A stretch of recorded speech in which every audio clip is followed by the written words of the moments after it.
Hey gaming crew, welcome to my top 3 games list of March 2018. If you'd like to listen to the previous month's podcast, you'll find the link in the description below. Please note, this is my top 3 list out of all the games I played throughout the month. It does not include games that I played before 2018. The criteria I used is arbitrarily ranked with an arbitrary rating system and solely reflects my preferences. If you have a list of games that you enjoyed, that's great. Let me know in the comments below. If you think I'm wrong about a game I like and that I should have liked something else, please move along. This is my list and not yours. And with that, let's get going with March 2018. I really enjoy role-playing games. I've been playing since I was a kid in the 1970s, and some of my fondest memories were when I created my characters. What class will he be? What race? What am I going to roll? What fighting style will I use? What alignment? Everyone who has created a Dungeons & Dragons character goes through this. The number 3 game for this month turns character creation into a game all its own. What game is it? Role Player. Role Player is a game designed by Keith Matejka and published by Thunderworks Games. It supports from 1 to 4 players aged 10 or older and lasts from 60 to 90 minutes. This game has a lot of awesome sauce built into it. It really feels like you're trying to min-max your character like you would normally for a D&D game.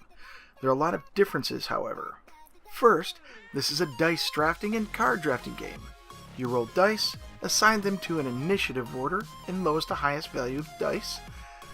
Then you choose which die and initiative spot you want. After everyone has chosen, players take turns in initiative order buying skills, attributes, or equipment. After you choose your die, however, you need to choose where it goes on your character sheet. Each character has several random elements: race, alignment, attributes, class, and background. Your alignment and background dictate where you place your dice in your attributes. If you meet the criteria for both, you gain victory points at the end of the game. Additionally, each attribute provides a power when the die is placed. You can reroll a die, swap dice around, gain a discount during the shopping phase, flip a die to its opposite face, increase or decrease a die value by 1, or move your alignment marker.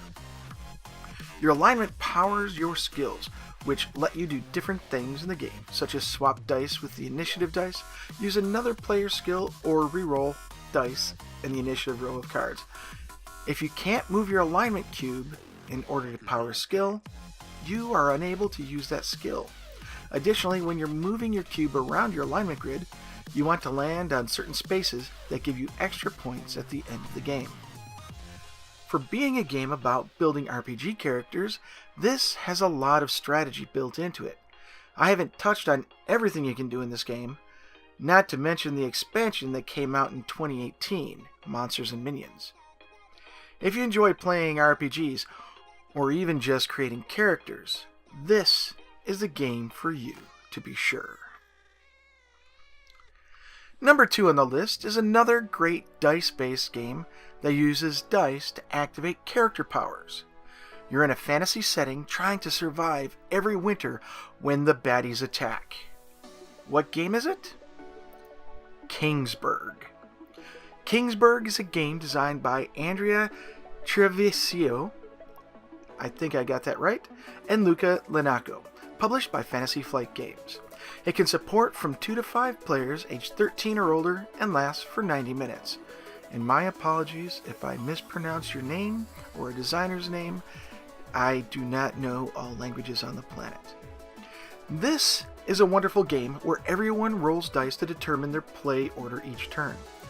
Then you use your dice to activate various spaces on the board in order to gain resources, army increases, or peaks at the upcoming battle. Resources you gather, stone, wood, and gold, are used to purchase buildings on your player mat. Each building has a special power or benefit that helps you throughout the game. In addition, each building provides victory points once built. It is therefore the player's task to try and build up their score and do so in such a way that they are able to survive the attack at the end of winter. Each round of the game is split into 4 production phases with 3 subphases. In each production phase, players take turns using their dice. At the subphases, there are conditions that are checked, and a player may benefit from meeting the criteria of the subphase's benefit. These could be an extra die when rolling for the rest of the turn, to use the envoy to activate a space that another player already activated, and to gain victory points. On the 8th phase, the attackers are revealed and the players have to meet or exceed the combat score of the monsters.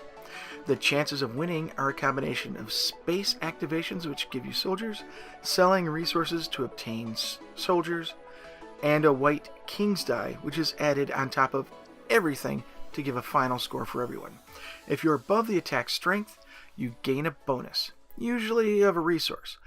But if you score below the attack strength, you suffer penalties that could involve losing an expensive building.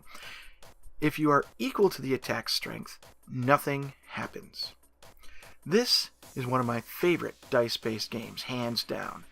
It is in the same vein as Alien Frontiers. Theme and some of the mechanics are different for sure, but the similarities of using dice to activate spaces is pretty heavy for both games. If you haven't played this game, do so as soon as humanly possible. Fantasy Flight Games has published a second edition that contains all the expansions put out for the game from 2018 and earlier. And finally, my number 1 game of March 2018 is a game that I've played previously and is in the top 3 of both January and February. Alien Artifacts. Number 1, 2 months in a row. This game really deserves it, and it's going to hit the table again really soon. And there you have it, the top 3 games I played in March 2018. I hope you enjoyed this podcast and that I may have inspired you to play some or one of the games that I've mentioned here. Look for the next top 3 very soon. Until then, game on. And as always, this is Excalibur, and I am out.